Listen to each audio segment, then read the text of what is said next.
بسم اللہ الرحمن الرحیم۔ فراق گورکھپوری کی شاعرانہ خصوصیات پر آج ہم کچھ بات کریں گے۔ گزشتہ لیکچر کے اندر ہم نے فراق گورکھپوری صاحب کی جو ان کی احوال ہیں ان کے اور ان کا تعارف ہے وہ ہم نے بڑی تفصیل کے ساتھ بیان کیا تھا، اور اتنے تفصیل کے ساتھ عموماً ملتا بھی نہیں ہے، تو بڑی تفصیل کے ساتھ ہم نے ان کے واقعات، ان کی طبیعت کے اندر چینجنگز جو آئے، ان کی وجوہات کیا تھیں، ان تبدیلیوں کی، وہ سب بیان کی ہیں۔ اور اس کے بعد اب ہم نے چونکہ پچھلے لیکچر میں کہا تھا کہ اگلے لیکچر میں ہم ان کی خصوصیات شاعرانہ جو ہیں وہ بیان کریں گے، تو ان کی شاعرانہ خصوصیات پر اب ہم آج کچھ گفتگو کرنے جا رہے ہیں۔ ہیڈنگ وائز میں ان کی خصوصیات بیان کرتا جاؤں گا، اور ہیڈنگ کے ساتھ ساتھ جو خصوصیت بیان کروں گا کوشش کروں گا کہ اس خصوصیت کے مطابق کوئی شعر بھی پیش کروں ان کی مجموعہ شاعری سے، تاکہ دیکھنے والا، پڑھنے والا اور ایگزامینر جو ہے وہ محظوظ ہو سکے اور سمجھ سکے کہ ہاں لکھنے والے نے محنت سے لکھا ہے۔ تو ان اشعار کو یاد کرنا بہت اچھا رہے گا۔ یوں بھی اردو ادب جو بچے پڑھتے ہیں ان کو چاہیے کہ وہ اشعار یاد کریں، اپنے گفتگو کے دوران اشعار کا استعمال کریں تاکہ پتہ چلے کہ انہوں نے اردو ادب پڑھا ہے۔ تو یہ اشعار یوں بھی اس اعتبار سے بھی یاد کر لیے جائیں تو اچھا ہے تاکہ گفتگو کرتے ہوئے انداز گفتگو بہتر ہو سکے، اور امتحان کے نقطہ نظر سے بھی یاد کیے جائیں تو بہت اچھا ہے۔ فراق گورکھپوری صاحب کی سب سے پہلی خصوصیت جذبات اور محبت کی ترجمانی۔ محبت ایک عالمگیر جذبہ ہے، اور یہ زمان اور مکان کی قیودات سے آزاد ہے۔ اور جو غزل ہے نا، غزل محبت کے اسی جذبے کا اظہار ہے۔ تو جب محبت زمان و مکان کی قیودات سے آزاد ہے تو غزل بھی اس طریقے سے بہت بڑا مقام اور مرتبہ رکھتی ہے، اسے بھی آپ قید نہیں کر سکتے۔ اسی بات کو محسوس کیا فراق گورکھپوری صاحب نے، اور ہم پہلے بیان کر چکے ہیں کہ غزل کو انہوں نے ایک معجزہ قرار دیا تھا، تو غزل کو انہوں نے بہت بڑی صنف قرار دیا ہے۔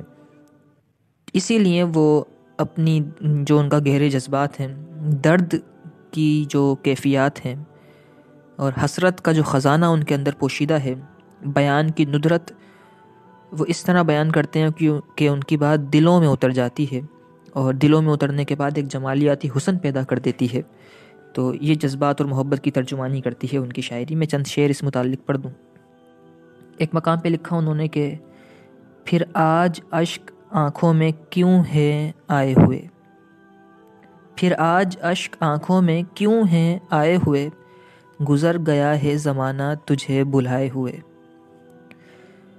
ایک اور جگہ پہ لکھا سنا تو ہے کہ کبھی بے نیاز غم تھی حیات، سنا تو ہے کہ کبھی بے نیاز غم تھی حیات، دلائی یاد نگاہوں نے تیری کب کی بات۔ داستاں در داستاں افسانہ در افسانہ تھا، ایک خیال دوست شام بے کس کیا کیا نہ تھا۔ تو یہ ان کے جذبات محبت کا جو انہوں نے اپنی شاعری میں اظہار کیا۔ دوسری ہیڈنگ عشق کی بدگمانی۔ ان کی شاعری کے اندر عشق کی بدگمانی بڑی ملتی ہے، اور عشق اور بدگمانی کا چولی دامن کا ساتھ ہے، جہاں عشق ہوتا ہے وہاں بدگمانیاں بھی ہوتی ہیں۔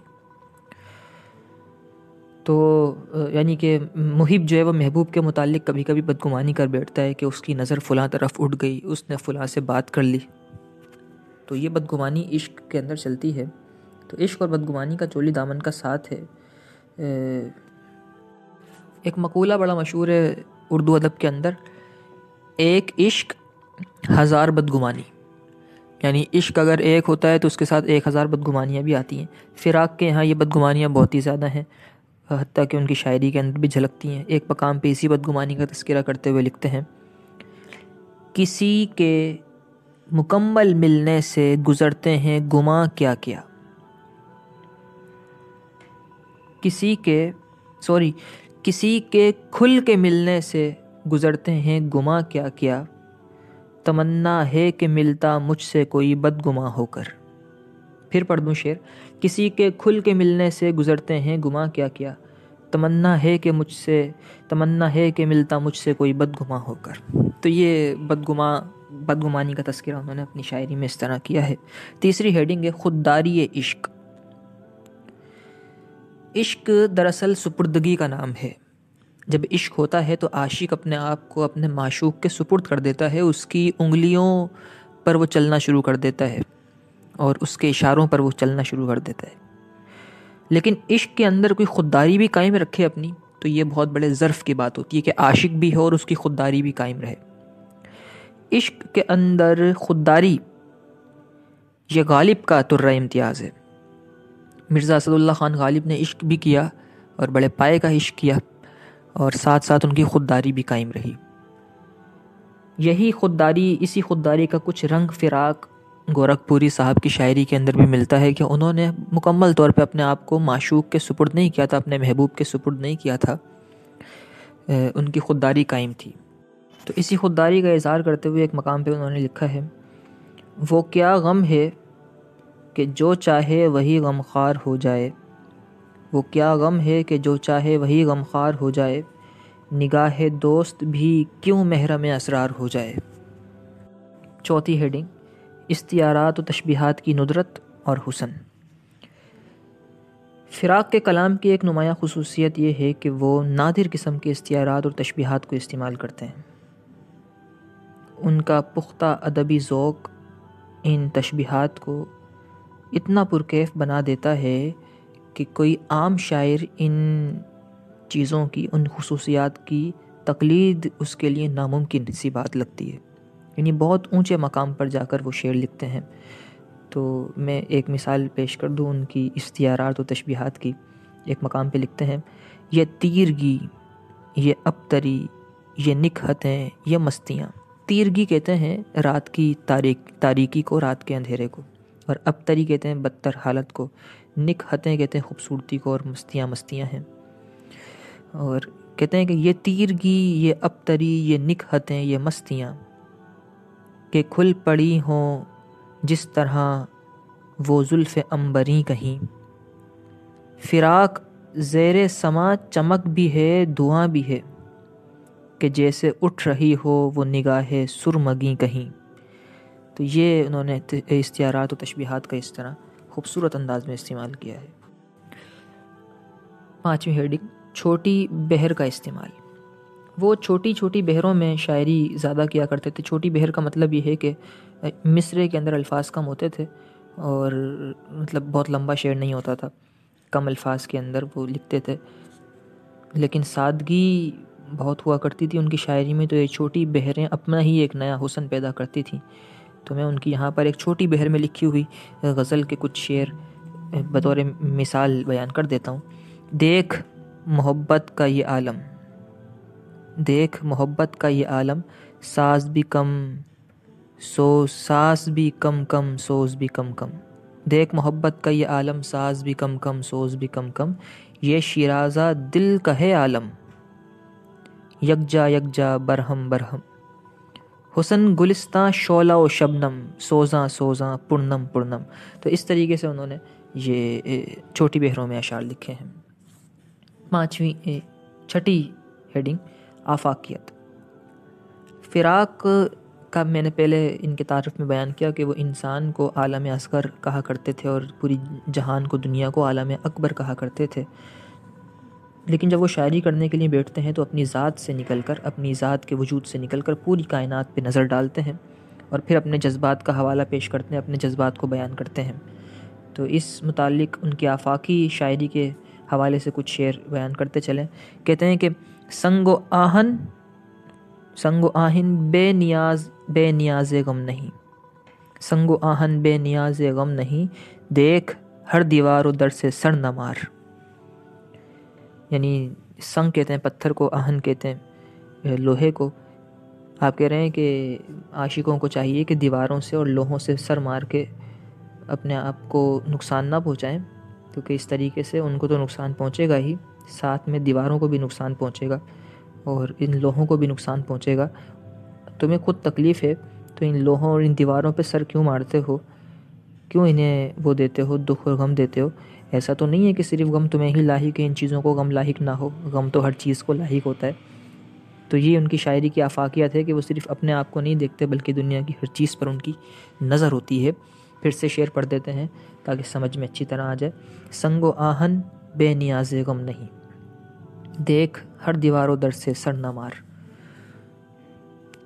ایک اور مقام پہ لکھتے ہیں بہت دنوں میں محبت کو یہ ہوا معلوم، جو تیرے ہجر میں گزری وہ رات رات ہوتی۔ عارفانہ جھلک بھی ملتی ہے، یہ 7ویں ہیڈنگ ہے۔ ان کے کلام میں عارفانہ جھلک نظر آتی ہے، وہ کیونکہ مشرقی آدمی تھے، عربی اور فارسی ادب سے گہرا لگاؤ رکھتے تھے، تو ان کے کیونکہ عربی اور فارسی تو ہے ہی عارفانہ شاعری، اور اردو شاعری کے اندر بھی یہ تصوف کی باتیں ہیں، تو ان کے کلام کے اندر بھی یہ چیزیں دانستہ یا نادانستہ طور پر، قصدن یا عمدن، جان بوجھ کر یا بھولے سے، یہ چیزیں بھی آ جاتی ہیں عارفانہ باتیں۔ تو 2 شعر یہاں پر میں پڑھ دیتا ہوں، یعنی 4 مصرے۔ کہتے ہیں بس ایک راز تسلسل ہے راز، بس ایک راز تسلسل ہے راز، کہاں پہنچ کے ہوئی ختم بحث ذات و صفات۔ ایک اور شعر، دل میں کچھ غم ہے کچھ سرور بھی ہے، دل میں کچھ غم ہے کچھ سرور بھی ہے، کوئی نزدیک بھی ہے دور بھی ہے۔ تو یہ عارفانہ باتیں ان کی اس میں ملتی ہیں۔ 8ویں ہیڈنگ یہ ہے کہ ہندی الفاظ کا استعمال کرتے ہیں، چونکہ میں نے پہلے کہا تھا آپ کو ان کے تعارف کے اندر کہ یہ مشرقی اور آریائی اور دیو مالائی جو ثقافت ہے اس کو ورثے میں ملی تھی ان کو، تو ظاہر سی بات ہے انسان اپنی ثقافت کبھی بھی نہیں بھولتا، تو ان کی شاعری کے اندر ہندی الفاظ بھی بہت سارے ملتے ہیں، اور ہندی ہلکے بلکے خوبصورتی ہندی الفاظ وہ جب لکھتے ہیں تو اردو شاعری کے اندر اور مٹھاس اور رس پیدا ہو جاتا ہے۔ وہ ایک مقام پہ لکھتے ہیں، یہ ان کا امتیازی مقام ہے غزلوں کے اعتبار سے، تو ایک مقام پہ لکھتے ہیں کھڑی دوپہر کورا روپ، کالے بادل بھری برسات، کھڑی دوپہر کورا روپ، کالے بادل بھری برسات۔ ایک اور شعر ان کا جو کہ ہندی کی عکاسی کرتا ہے ان کے ثقافت کی، کہتے ہیں کہ دلوں کو تیرے تبسم کی یاد یوں آئی، دلوں کو تیرے تبسم کی یاد یوں آئی، کہ جگمگا اٹھیں جس طرح مندروں کے چراغ۔ پھر پڑھ دیتے ہیں دلوں کو تیرے تبسم کی یاد یوں آئی، کہ جگمگا اٹھیں جس طرح مندروں کے چراغ۔ 9ویں ہیڈنگ ہے بے اعتدالی۔ تمام ان کی اچھی باتوں کے باوجود انسان میں کچھ برائیاں بھی ہوتی ہیں، تو ان کے شعروں میں کبھی کبھی بے اعتدالی بھی آ جاتی ہے۔ وہ جنسیات کی طرف اتنا نکل جاتے ہیں کہ بہت ہی زیادہ اس طرف مائل ہو جاتے ہیں۔ ان کا یہ شعر میں پڑھنے جا رہا ہوں، بڑا ہی غیر مناسب سا شعر ہے۔ کہتے ہیں کہ یہ معنی خوب ہے دوشیزگی حسن مگر، دوشیزگی کہتے ہیں کماری لڑکی کو، یہ معنی خوب ہے دوشیزگی حسن مگر، اب آ گئے ہو تو آؤ خراب ہی کر دیں۔ تو عجیب سی بات لکھی انہوں نے، بے اعتدالی کی طرف چلے گئے وہ اپنی شاعری میں۔ بہرحال یہ تمام کی تمام ہم نے باتیں ان کے متعلق بیان کی، اور بھی ان کے متعلق لکھا جا سکتا ہے، پڑھا جا سکتا ہے، کہا جا سکتا ہے۔ مذہبی رنگ بھی ان کے اندر ہے، نرم اور لطیف انداز میں لکھتے ہیں۔ آخر میں ان کے 2 شعر مزید پڑھ کے اس ٹاپک کو ختم کرتے ہیں۔